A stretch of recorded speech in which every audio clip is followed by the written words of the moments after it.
Gloria a Dios. Apocalipsis capítulo 3. Amén. La base está en el verso 10, pero vamos a leer desde el 7 para que podamos comprender el contexto anterior. Aunque no vamos a hablar netamente de una aplicación de Apocalipsis, sino que vamos a tomar el versículo 10. Leemos desde el versículo 7, en el nombre del Padre, del Hijo y del Espíritu Santo. Dice: escribe al ángel de la iglesia en Filadelfia.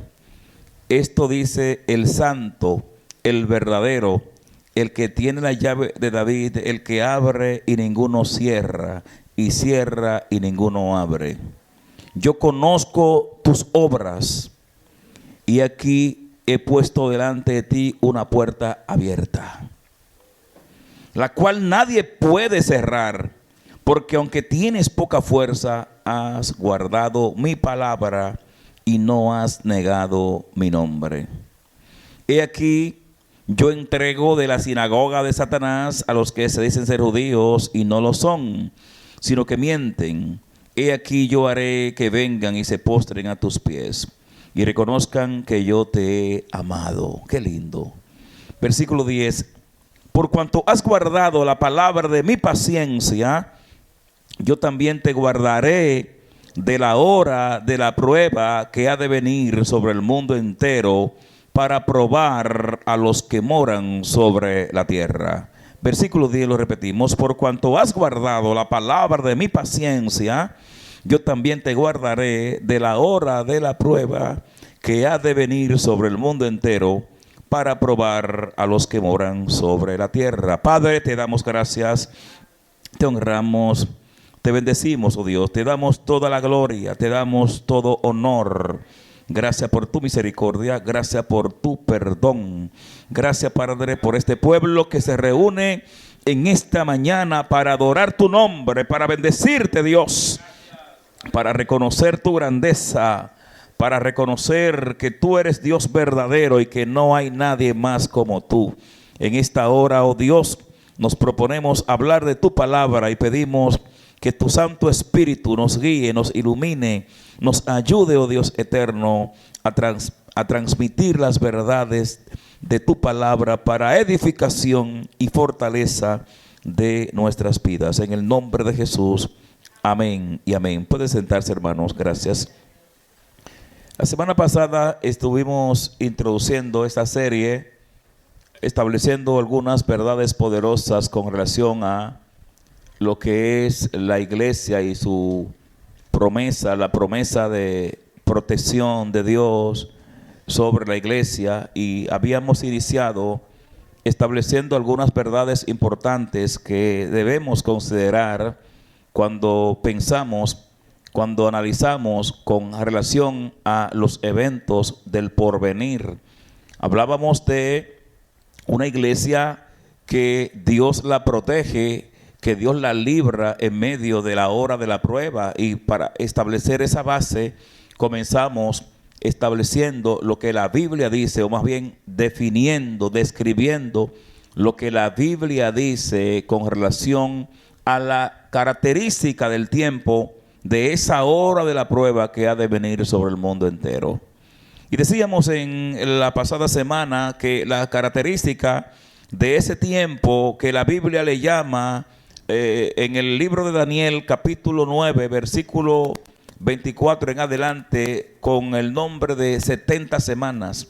En Daniel capítulo 9 hay una profecía que es importante tomar en consideración a la hora de entender, a la hora de interpretar cualquiera de estas profecías que están relacionadas con el tiempo de prueba que viene sobre esta tierra. No se puede comprender la gran tribulación, no se puede comprender el tiempo de la ira del Señor sin entender el propósito de las 70 semanas que le fueron reveladas a Daniel. Y brevemente, sin entrar en detalles, porque solo para esto se necesita un tiempo, un mensaje, para predicar y explicar las 70 semanas, para eso se necesita tan solo un mensaje, porque es muy amplio el tema. Pero simplemente mostrarle el contexto y las características de esta visión. Primero, decirle que esta visión se produce estando Daniel ya siendo un anciano en Babilonia, ya no era Babilonia el imperio, sino era el imperio medo-persa, porque Daniel vivió en dos imperios. Entonces, en ese sentido, Daniel, que fue llevado cautivo a Babilonia y que el propósito de esa cautividad, él lo entendía perfectamente. Él entendía que el pueblo de Israel fue llevado cautivo como una forma de Dios traer disciplina y también revelarle lo que ocurriría en el futuro con relación a Israel. Y Daniel había leído al profeta Jeremías, que Jeremías había recibido el número de años. Jeremías había profetizado que 70 años el pueblo duraría en cautividad en Babilonia. Entonces, cuando Daniel, siendo un anciano, ve que los 70 años estaban llegando a su fin, en el capítulo 9, Daniel comienza a hacer una profunda oración, una oración de arrepentimiento, una oración de cuestionamiento, de pregunta a Dios, porque Daniel, al ver que ya los años de que había hablado el profeta se estaban cumpliendo, entonces él dice, ok, si ya estamos llegando al fin de los 70 años, ¿por qué estamos aquí? Y él comienza a orarle a Dios, a preguntarle a Dios, a confesar el pecado del pueblo, a arrepentirse, a fungir como un sacerdote. Y en medio de esa profunda oración de arrepentimiento y de quebranto, Dios le respondió a Daniel.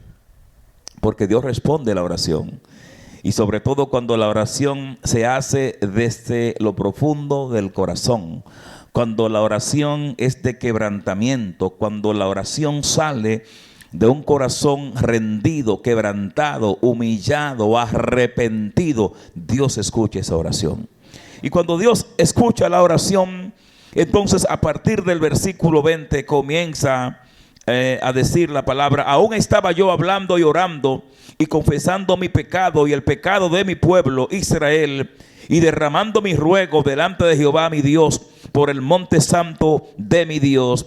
Aún estaba hablando en oración cuando el varón Gabriel, a quien había visto en visión al principio, volando con pretesta, vino a mí como a la hora del sacrificio, o sea, a las 3 de la tarde, y me hizo entender, y hablando conmigo, diciendo: Daniel, ahora he salido para darte sabiduría y entendimiento. Que Daniel está diciendo que él estaba orando, él estaba en oración a la hora del sacrificio, él estaba buscando el rostro de Dios, cuando este ángel Gabriel se le apareció volando, dice con pretexto, y se le aparece y le dice: Daniel, yo he venido para darte a entender sabiduría, para traerte una revelación. Y óigame, esta revelación que este ángel le trae a Daniel es una de las revelaciones más contundentes que tienen que ver con los tiempos futuros, porque en función de comprender esto, vamos a comprender lo otro. Porque muchas veces no entendemos el propósito, el fin, el misterio, la bendición que reposa sobre la iglesia, porque desconocemos el contexto de esta profecía. Y estando allí, dice entonces ahora a partir del verso 24, hizo entender, y Daniel, ahora he salido para darte sabiduría y entendimiento. Al principio de tu ruego fue dada la orden, y yo he venido para enseñártela, porque tú eres muy amado. Entiende pues la orden y entiende la visión. 70 semanas están determinadas sobre tu pueblo. Ojo, ¿sobre quién? Sobre tu pueblo. ¿Cuál es el pueblo de Daniel? ¿Cuál era el pueblo de Daniel? Eso es importante entenderlo. 70 semanas están determinadas sobre tu pueblo. ¿Y qué sigue diciendo?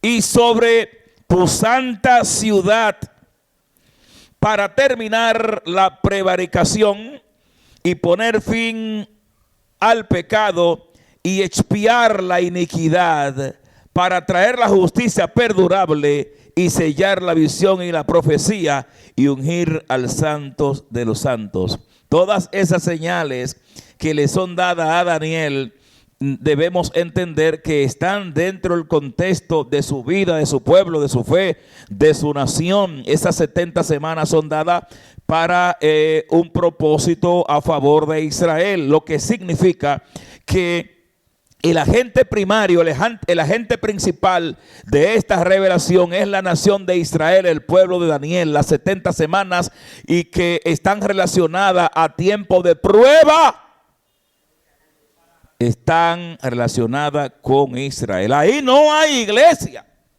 Yo no sé por qué la gente quiere meterme la iglesia en las 70, benditas 70 semanas de Daniel. No hay iglesia. Todo lo que tiene que ver es con Israel. Y en ese sentido de que las 70 semanas, de las cuales 69 ya se han cumplido y se ha establecido una especie de stand-by, de stop, de parada temporal, la última semana no se ha cumplido, pero se va a cumplir.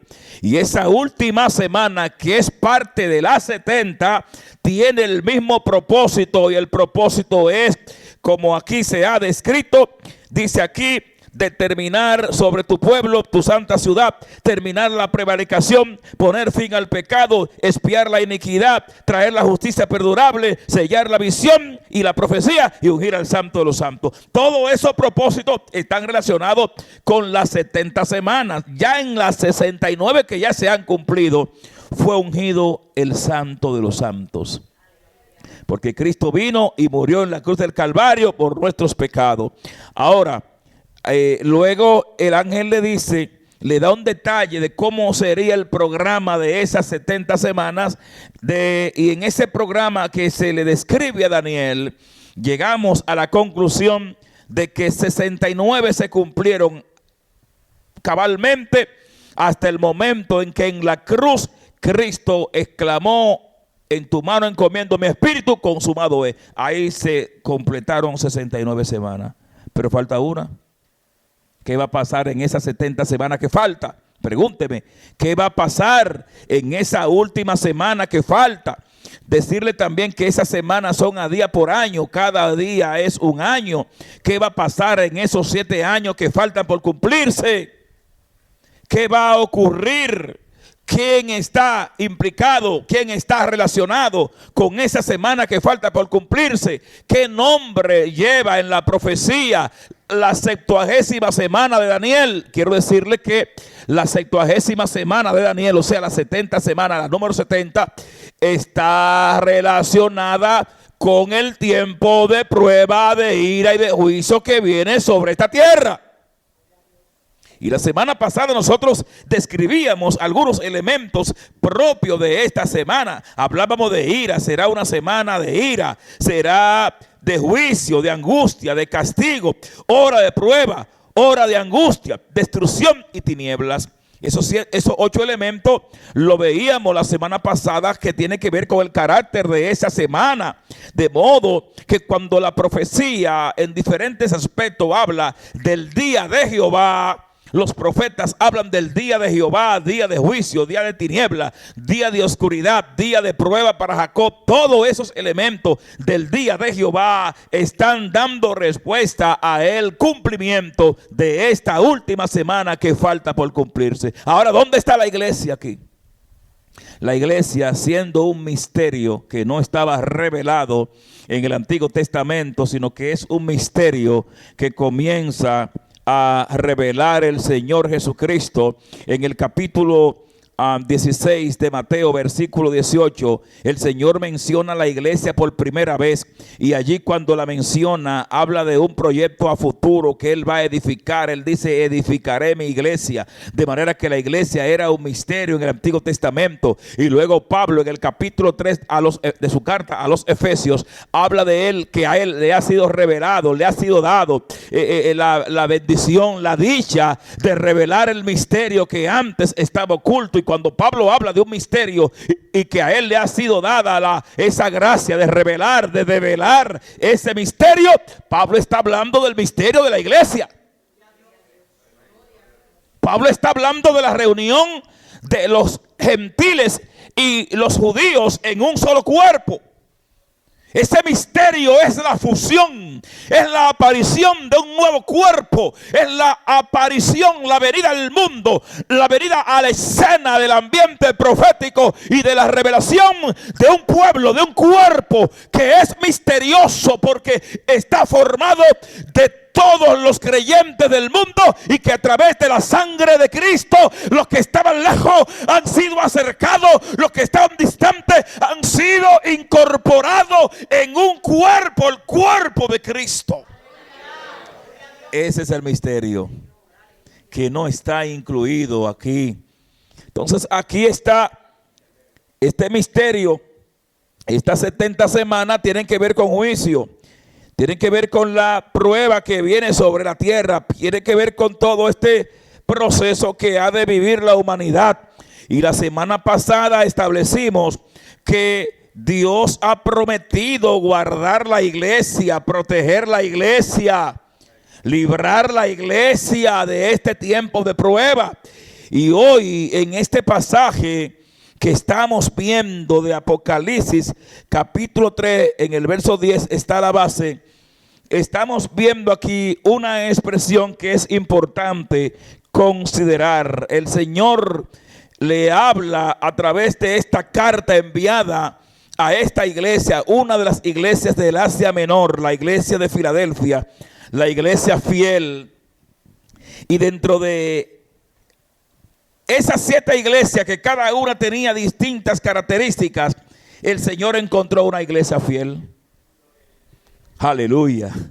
Y sería interesante preguntarnos si somos nosotros esa iglesia fiel la que el Señor está buscando. Oh, gloria sea al Señor. Somos nosotros esa iglesia fiel a la que el Señor le hace una distinción especial. Y yo quiero adelantarme un poquito y decirle que sí, que aunque usted tenga dificultades, aunque usted tenga situaciones y tenga esas luchas para buscar a Dios, usted que ha depositado su fe y su confianza en el Señor Jesucristo y que ha sido lavado por su sangre, usted es esa iglesia fiel. Hay gente que no lo cree, pero es un problema tuyo. Yo tengo la responsabilidad de decirte lo que la Biblia dice. Y la Biblia dice, gloria sea al Señor, que todo el que ha sido llamado, regenerado y justificado por la fe en Cristo, es esa iglesia fiel. Santo. Oh, gloria a Dios. Somos nosotros los que nos comenzamos a buscar la quinta pata al gato. Pero hermano tal, como que no está muy bien. Y ese hermano se lo va a llevar chanito porque ese no hace lo que yo hago. Es un problema tuyo. Si tú comienzas a juzgar a tu hermano por lo que tú estás viendo y no lo estás juzgando en función de lo que el dueño de ese hermano ha visto, y el dueño de ese hermano no ve al hermano cacón, está viendo al hermano que recibió la sangre, y Cristo no te está viendo. Óyeme, Cristo te está viendo a la luz de su sangre. ¿Cuánto han recibido la sangre gloriosa de Cristo?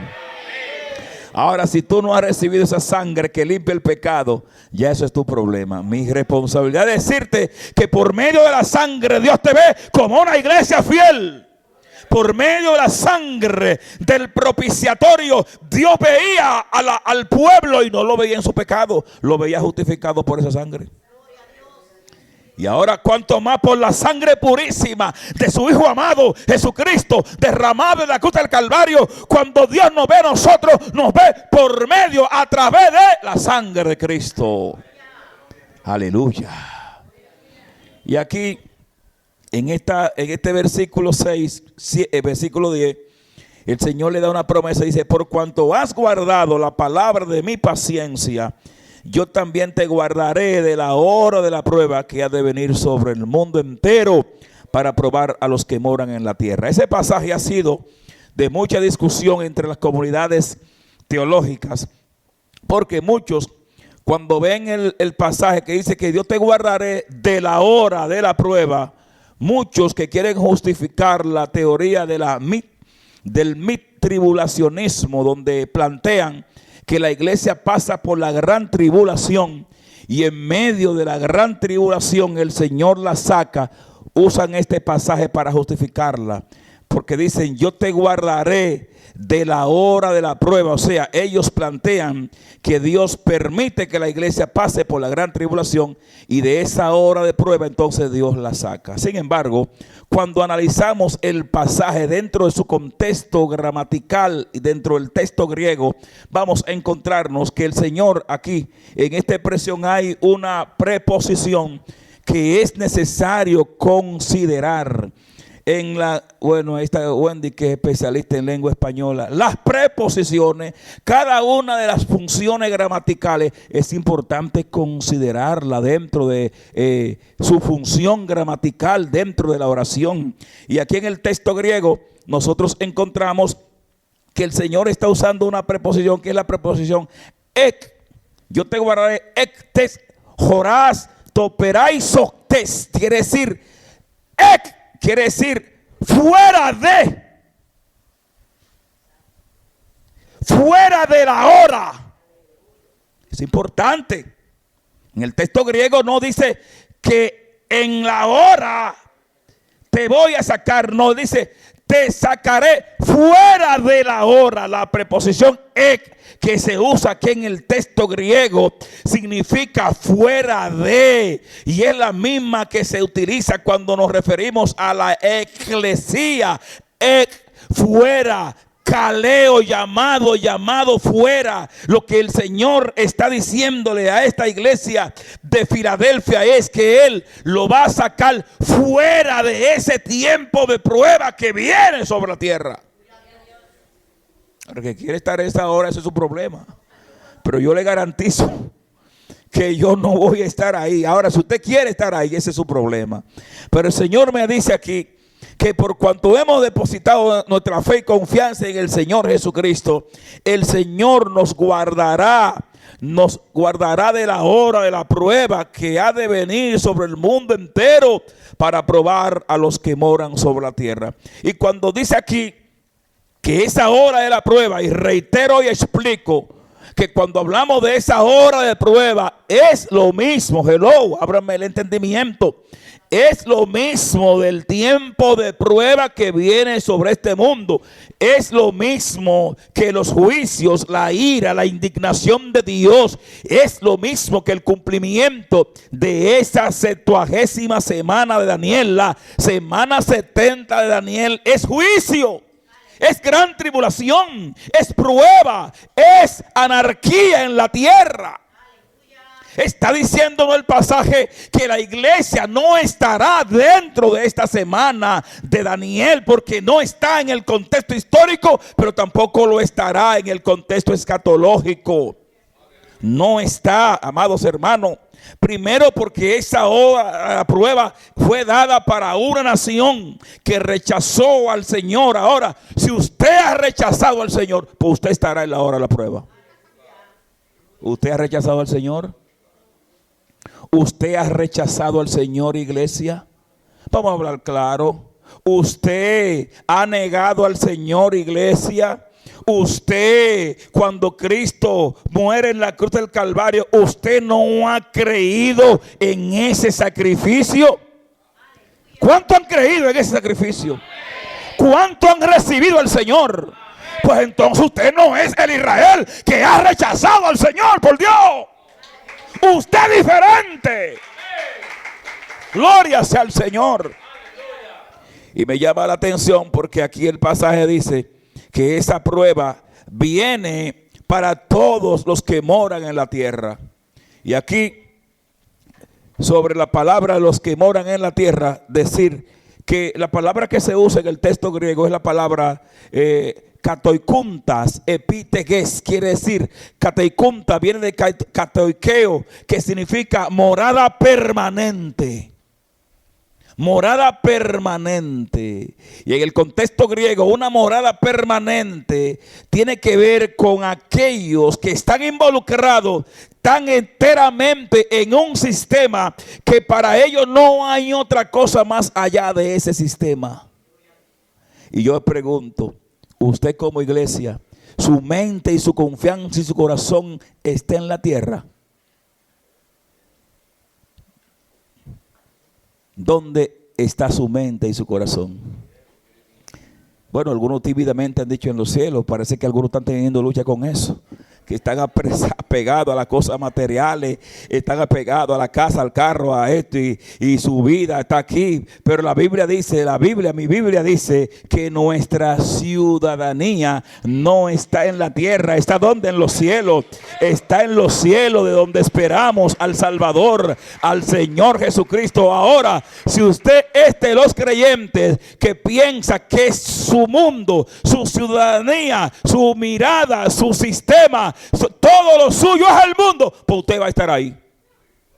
Pero esta hora de la prueba viene para los que moran en la tierra. La palabra katoikeo, el verbo katoikeo que se usa aquí, aparece en varios contextos. Aparece primero para referirse a una morada temporal, a una morada permanente en la tierra, no temporal. La iglesia tiene una morada temporal en la tierra, que se usa la palabra paraoikeo, que Pablo la utiliza en Efesios para referirse a los extranjeros y advenedizos. Nosotros somos extranjeros y advenedizos. O sea, estamos de pasada por aquí. Oh, gloria a Dios. Estamos de paso por esta tierra. Yo estoy aquí de paso. ¿Cuántos años? Lo que Dios diga. Si dijo que son 70, que son 80, que son 100. Gloria a Dios. Lo que Él me dé. Si Dios, lo que Él me dé. Estoy de paso. Y mi maleta la tengo preparada. Y mi pasaporte sellado. Oh, gloria sea el Señor. El pasaporte está sellado para que en cualquier momento en que tenga que abandonar esta morada terrestre, irme, aleluya, para mi ciudadanía. Ay, gloria, ay, santo, santo es el Señor. Aleluya. Pero hay gente que hicieron como Pizarro cuando llegó a México. Hernán Cortés. Cuando Hernán Cortés llegó a México, la conquista de México, él fue acompañado de su lugarteniente, Francisco Pizarro. Entonces Pizarro le dijo a un grupo que se fueran para otro lado y dijo: camaradas y amigos, ahí está el camino para ir a Panamá y ser pobre, por ahí está el camino para ir a Perú y ser rico, escoge. Eso lo dijo Pizarro. Pero cuando Cortés llegó a México, ¿qué fue lo primero que hizo Cortés cuando puso el primer pie en México? Puso el otro, porque si no se cae.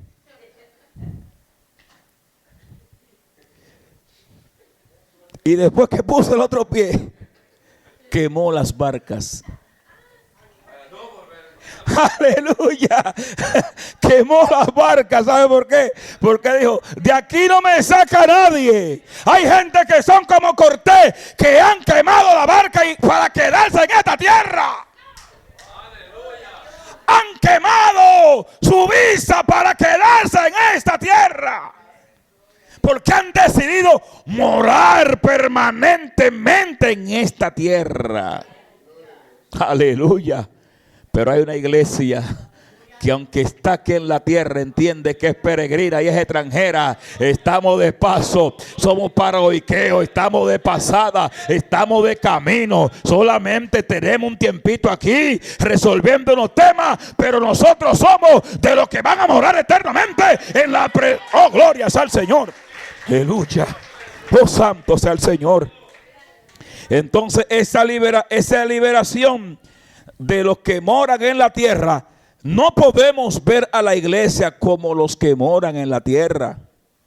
Los que moran en la tierra son aquellos que no han creído en Cristo, no han recibido al señorío de Cristo, no han entendido que hay una esperanza más allá del sol, no han entendido que su mirada no debe estar aquí. Ellos, los que moran en la tierra, no han dado participación a Cristo en sus vidas. Los que moran en la tierra, su Dios es el dinero, su Dios son sus posesiones, su Dios es el sistema. Los que moran en la tierra, su mirada está en comer, beber, extenderse, derribar su granero y hacerlo más grande para seguir acumulando.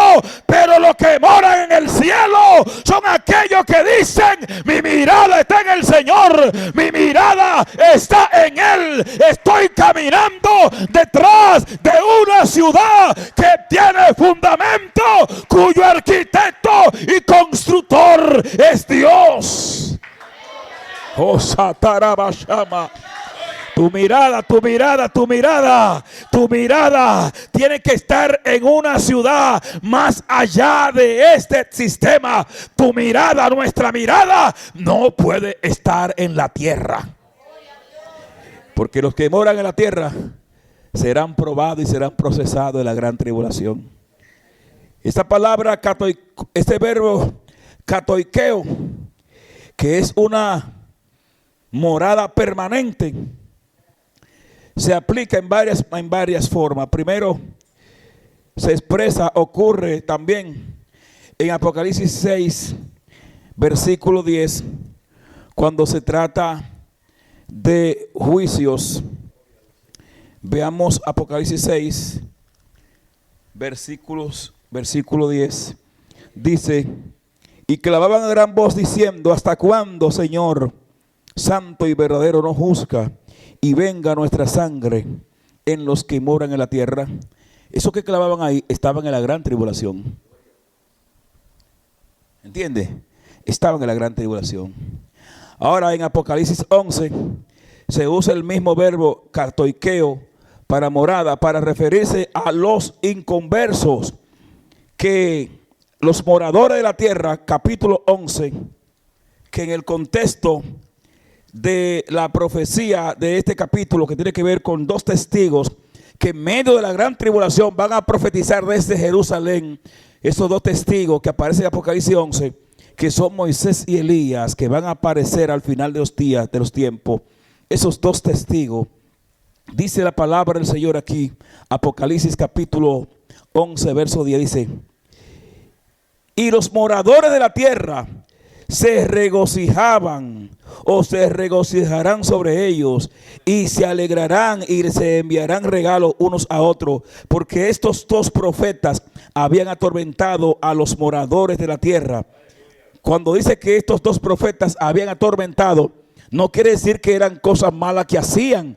Es que porque ellos tenían un mensaje de Dios predicado a Israel en la gran tribulación y predicado al mundo en medio de la gran tribulación, el que está en pecado le molesta cuando se le habla lo de Dios.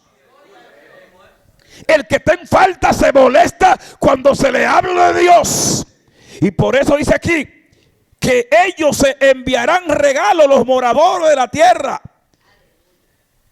porque los dos testigos fueron ejecutados.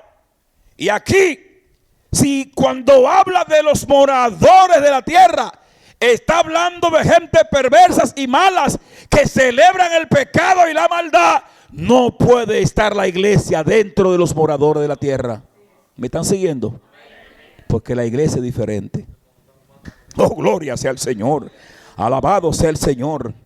Pero también ahí mismo, en ese mismo contexto de Apocalipsis, en el capítulo 13, versículo 8, dice: y adoraron todos los moradores de la tierra, cuyo nombre no estaba inscrito en el libro de la vida del Cordero, que fue inmolado desde el principio del mundo. Los moradores de la tierra adoraron ¿a quién? A las bestias. Si los moradores de la tierra son los que van a adorar la bestia, no puede estar la iglesia dentro de los moradores de la tierra. Oh, gloria sea al Señor. Bendito sea el nombre de Dios. Aleluya. En el verso 14 dice: y engañan a los moradores de la tierra con señales que se le había permitido hacer en presencia de la bestia. Oh, gloria a Dios. Esos moradores de la tierra están adorando a la bestia. Y la iglesia verdadera, la iglesia de Cristo, no puede estar relacionada ni ligada en un mundo perverso que ha decidido amar la maldad y la injusticia. De manera que aquí, en este pasaje de Apocalipsis 3, verso 10, no podemos ver la iglesia como los que moran en la tierra, porque los que moran en la tierra son aquellos que tienen su mirada permanente, su habitación permanente. Su vida es solamente esta tierra. No hay otra opción. Su vida está solamente y exclusivamente en esta tierra. De manera que cuando el pasaje dice, yo te guardaré de la hora de la prueba que ha de venir sobre los que moran en la tierra, esa hora de la prueba, y tomando la preposición ek, que significa te guardaré fuera de. Entonces, quien es guardado fuera de la hora de la prueba, fuera de la gran tribulación, fuera del día del juicio, fuera de la semana 70 de Daniel, fuera del día terrible de Jehová, los que son guardados fuera, sí tienen un nombre. Aleluya, oh gloria a Dios. Y el nombre es que dice la Biblia que el Señor no nos ha puesto para ira, sino para alcanzar misericordia. Oh gloria a Dios. ¿Cuáles evidencias bíblicas más podemos ver? Vamos a pasar un poquito. La palabra morar se aplica tanto para la morada de la divinidad, de la deidad de Dios en la vida de Cristo. En Colosenses 2, verso 9 se usa esa misma palabra, ese mismo verbo katoikeo, para indicar la habitación permanente de la divinidad de Dios en Cristo. Cuando Pablo dice, porque en Él, en Cristo, habita corporalmente toda la plenitud de la deidad. Ahí se usa esa palabra. Pero también en Efesios 3:17, para referirse a la morada permanente de Cristo en el corazón de los creyentes. Significa que Cristo quiere vivir permanentemente en nosotros los creyentes. En Efesios 3, versículo 17 habla de esa permanencia, y ahí se usa el mismo verbo katoikeo, dando a entender que Cristo habita permanentemente en el creyente, la unidad de nosotros con Cristo. Pero también se usa en sentido negativo cuando hace referencia a la habitación de demonios en persona. La Biblia dice en Mateo capítulo 12, cuando el Señor está hablando de que cuando una casa está habitada y es deshabitada, dice que vienen, refiriéndose al cuerpo de un creyente, cuando un cuerpo es limpiado de espíritus inmundos y luego ese cuerpo otra vez se abre y viene a ser habitado, dice que vienen 7 espíritus más y habitan sobre él. Allí se usa la palabra de la habitación de los demonios sobre personas que no le sirven a Cristo, la habitación de los demonios sobre el pecador, la habitación de los demonios sobre las personas que están negados a santificarse en Dios, la habitación de los demonios que entran a las vidas cuando se abre puerta. Pero esa habitación en sentido negativo se aplica a eso. Sin embargo, se aplica en sentido contrario la habitación, la morada del Espíritu Santo en la vida de nosotros. La Biblia dice en 1 Corintios capítulo 3 verso 16 en adelante que nuestro cuerpo es templo del Espíritu Santo. Aleluya, de manera que Él habita en nosotros, Él habita y mora en nosotros. Bendito sea el Señor. Ahora, quiero ver, para ir avanzando y aterrizando y poder entender bien la plenitud de este pasaje, que debemos establecer una diferencia bien significativa para que veamos que este pasaje de los que moran en la tierra tiene que ver con aquellos que no han recibido a Cristo, dentro de los cuales está Israel, que ha negado a Cristo, y de entre los cuales están los inconversos que no le han entregado sus vidas a Cristo. No está la iglesia, porque es necesario que establezcamos una diferencia entre la verdadera iglesia que son los lavados por la sangre de Cristo, el cuerpo de Cristo, ese cuerpo de Cristo seleccionado por Él, llamado por Él. Todos nosotros que hoy formamos parte de la iglesia no estamos aquí porque somos más bonitos que nadie. De hecho, aquí hay muchísima gente fea. Sin embargo, usted es el cuerpo de Cristo, gloria sea el Señor. No me refiero a mí, yo soy muy bello. Entonces, en este cuerpo de Cristo, amados hermanos, en este cuerpo de Cristo está la participación de personas de diferentes lugares del mundo, razas, colores, pero que por la fe han creído, oh gloria sea el Señor, han creído en el único Dios verdadero y han creído en Jesucristo, a quien Él envió. Han recibido la sangre preciosa de Cristo, han sido lavados por esa sangre. Por lo tanto, Cristo forman parte del hermoso y glorioso cuerpo de Cristo que se llama la iglesia. Oh, gloria sea al Señor. Amados hermanos, no hay mayor gozo, no hay mayor gloria que ser la iglesia. Yo disfruto la iglesia. Yo disfruto ser la iglesia. No hay mayor plenitud que ser la iglesia. Porque ser iglesia implica que en un momento determinado Cristo pensó en ti, te eligió, te llamó y te incorporó en su cuerpo. Oh, gloria sea al Señor. Ser iglesia es más contundente, hermanos, que cuando usted, especialmente las mujeres, van a salir y desde el día anterior ya ellas han seleccionado la ropa que se van a poner y con qué la van a combinar. Y cuando se la ponen comienzan a verse y comienzan a quitarse y luego a ponerse. Y se la ponen 5 veces y a la tercera. Y después de ponérsela 6 veces dicen, no me queda bien, y buscan otra. Pero al final cuando salen de la casa salen hermosas como son todas las mujeres. Un aplauso a Dios por las mujeres.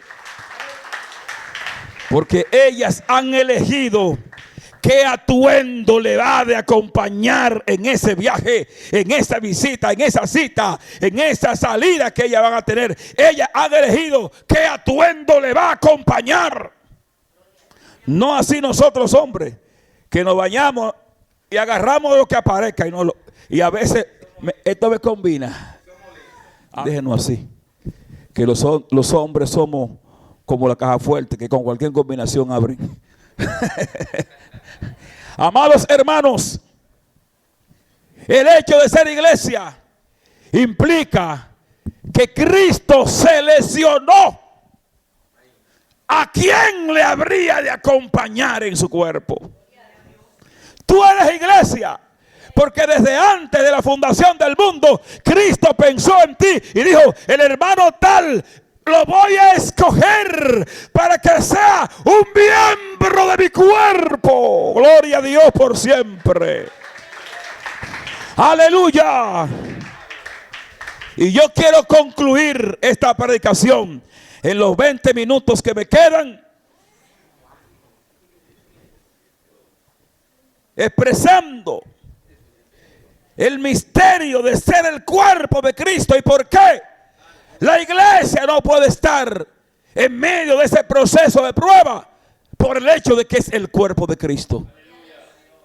Primero, Cristo habló de un cuerpo que aunque Él lo deja temporalmente en la tierra, Él vendría por Él a buscarlo. Habló de un cuerpo así.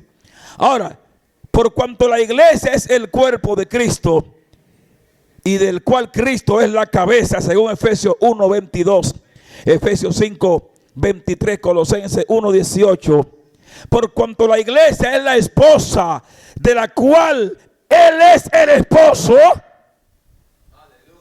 ¿Quién es la iglesia? Es el cuerpo y es la esposa.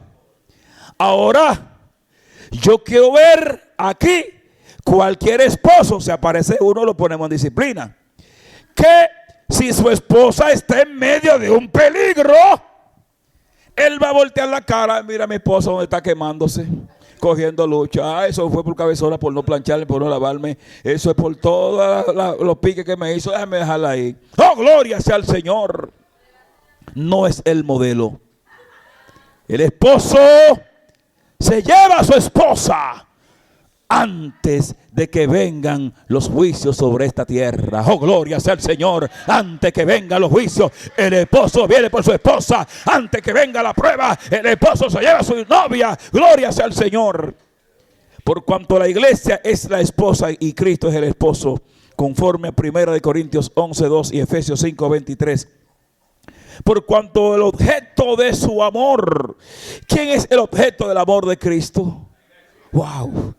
Efesios 5:25 dice, Cristo amó como Cristo amó a la iglesia. El objeto principal del amor de Cristo, ¿sabe quién es? La iglesia.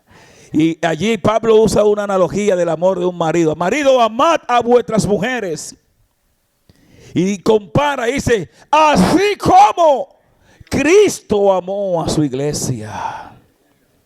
Aleluya. Cristo ama a la iglesia. La iglesia es la rama, del cual Cristo es la raíz y el tronco. Juan 15:5. Ustedes son la rama y yo soy la vid verdadera. Separado de mí nada podéis hacer. La iglesia son la rama. La iglesia es el edificio. Y Cristo es el fundamento y la piedra principal del ángulo. Primera de Corintios 3:9, Efesios 2:19 al 22. La iglesia existe, gloria a Dios, porque Cristo existe eternamente y para siempre. Porque la iglesia es el resultado de esa vida, de esa entrega, de ese sacrificio que Cristo hizo en la cruz del Calvario. Existe entre nosotros y Cristo una unión inseparable. Existe entre nosotros los creyentes en Cristo y Cristo una unión inseparable. ¿Cuántos están unidos a Cristo? Con Cristo estoy juntamente crucificado, y ya no vivo yo, mas vive Cristo en mí. Y lo que ahora vivo en la carne, lo vivo en la fe del Hijo de Dios, el cual me amó y se entregó a sí mismo por mí, por nosotros. Hay gente que debe ese versículo. Hay gente que lo debe, lo vi estar rareando ahí, machacando. Con Cristo estoy juntamente crucificado. Hay una unión, hay una unidad entre Cristo y su iglesia. Existe esa unidad entre el creyente y Cristo. El creyente ya no está separado de Él, sino que en Cristo hemos sido estrechamente unidos unos con Él. Si la iglesia está en la gran tribulación, Cristo sería un mentiroso. Y Cristo no es mentiroso. Si la iglesia la vemos en el tiempo del juicio, Cristo nos vendió un sueño y Cristo lo vende sueño. Porque en esa unidad de nosotros con Cristo, Él ha prometido venir por nosotros para que donde Él esté, nosotros también estemos. Amados hermanos, Él estaría sujeto a la misma indignación si la iglesia estuviera en la gran tribulación.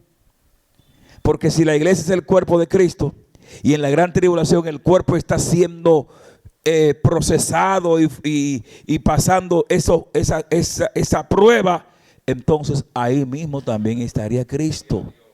Y Cristo padeció una sola vez. Él no vuelve a padecer jamás por nuestros pecados, para que la ira que a nosotros nos correspondía, porque nos correspondía ira, porque hemos pecado. ¿Cuánto han pecado? Todos hemos pecado. Nos correspondía la ira de Dios. Nos correspondía el juicio de Dios. Pero Cristo padeció por nosotros, en lugar de nosotros, para que en lugar de nosotros ser procesado y enjuiciado, Él lo llevó en el madero. Y por eso, a través de su sacrificio, Él nos ha librado de la maldad, del juicio, de la prueba que viene sobre esta tierra. Por eso dice la Biblia: por cuanto ha guardado la palabra de mi paciencia. ¿Cuántos están guardando la palabra de la paciencia de Dios? Yo también te guardaré fuera de la hora de la prueba que viene sobre esta tierra. Amados hermanos, voy a concluir. Casi. Cristo no puede ser llevado a juicio otra vez ya, porque Él pagó por nosotros. Por cuanto la iglesia ha sido perfeccionada y librada de todo juicio. Romanos 8:1 dice que ahora pues ninguna condenación hay para los que están en Cristo Jesús. ¿Cuántos están en Cristo Jesús? Si tú y yo estamos en Cristo, voy a cerrar la Biblia para que vean que voy a terminar. Si tú y yo estamos en Cristo Jesús, sería interesante antes preguntarnos: ¿qué es estar en Cristo Jesús? Estar en Cristo Jesús no consiste en venir a la iglesia. No, yo voy a la iglesia, por lo tanto estoy en Cristo Jesús. Estar en Cristo Jesús no consiste ni siquiera en orar. No, yo oro, estoy en Cristo Jesús. Ni en ayunar, no, yo ayuno, estoy en Cristo Jesús. ¿Usted sabe que los orientales ayunan más que nosotros? Esos monjes de allá de la India ayunan hasta 5 meses más que nosotros. ¿Y están en Cristo Jesús? Los musulmanes oran más que nosotros. ¿Están en Cristo Jesús? Estar en Cristo Jesús no consiste en llegar a la iglesia, no consiste en hacer cosas. Que todo esto es bueno y es bonito, hay que hacerlo. Porque un buen cristiano ora, ayuna, se congrega, se santifica. Pero no garantiza estemos en Cristo Jesús. ¿Qué sería entonces estar en Cristo Jesús? Estar en Cristo Jesús es haber nacido de nuevo. Que lo produce el Espíritu Santo de la regeneración cuando ilumina nuestra conciencia y nos muestra los pecadores que hemos sido. El que no ha reconocido que es un pecador y acude urgentemente a Cristo, no puede decir que ha nacido de nuevo. Hay gente que se cree que son la última Coca-Cola porque ellos van a la iglesia de las 6 de la mañana. Estar en Cristo Jesús significa nacer de nuevo. Haber sido justificado por la fe en Cristo. Para que podamos decir con Cristo estoy juntamente crucificado. He crucificado esta carne y ya no vivo yo. Ahora quien vive Cristo en mí. Ahora quien vive Cristo en mí. Y por eso como Cristo vive en mí. Por eso porque Cristo vive en mí. Es que tengo deseo de ir a la iglesia. Porque Cristo vive en mí. Es que tengo deseo de orar. Porque Cristo vive en mí. Es que tengo deseo de ayunar. Porque Cristo vive en mí. Es porque quiero santificarme. Porque Cristo vive en mí. Es que quiero amar a mi gente. La iglesia que ha nacido de nuevo a través de la regeneración que operó en usted por el lavamiento de la sangre, con la sangre purísima de Cristo, esa iglesia es aquella iglesia que Dios libra de la hora de la prueba que ha de venir sobre el mundo entero. De manera que mi oración final es: Señor, revélame a Cristo y cada día úneme a través de su sacrificio a Él, que ya no viva yo, que viva Cristo en mí, que haya una unidad donde Cristo habita en mí, donde habita el Espíritu Santo. Revélame la cruz, revélame el misterio de la cruz, revélame ese misterio de la redención, revélame tu Hijo glorioso en mi corazón, forma el carácter de Cristo en mí. Esa iglesia en la que Cristo está siendo formado, esa iglesia en la que Cristo ha sido incorporado, esa iglesia que ha sido transformada, regenerada, nacida de nuevo por los méritos de Cristo. Un día no muy lejano, cuando suene la trompeta, aleluya, cuando la trompeta suene en aquel día final, que la alba entera, cuando los salvados entren a su celestial hogar, y que sea pasada lista y he de estar, cuando allá se pase lista, cuando allá se pase lista, cuando allá se pase lista. Ramón Carmona Sierra, presente. Yo a mi nombre yo feliz responderé. ¡Aleluya!